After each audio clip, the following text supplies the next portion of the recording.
And I'm sure the Arab people want peace too.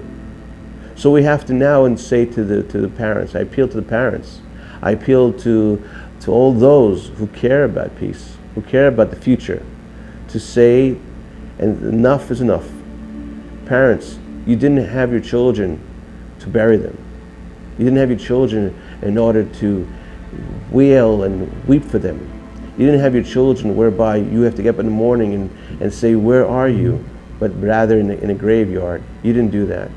You had your children because you wanted them to grow up, to go to school, to find a good job, to get married, to have grandchildren, to have great-grandchildren and so forth, so they could have a life. That's what you have children for. Don't let these people from the right and the left, from those who are negative and so forth, come out and destroy your lives. Take back your property. Your property is your children. This is your life, your generations.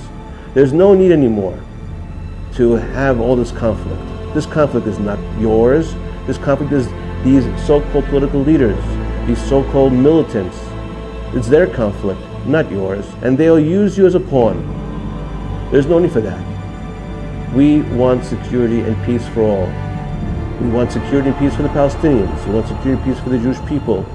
We don't come. And if we want to argue about history and facts and so forth, things cannot be changed. What is done is done. But what can be done in the future, that's in our hands now.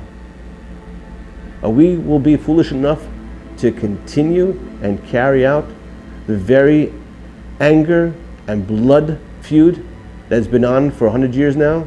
Will we continue that? Is that the legacy we wish to give to our children and grandchildren and great-grandchildren?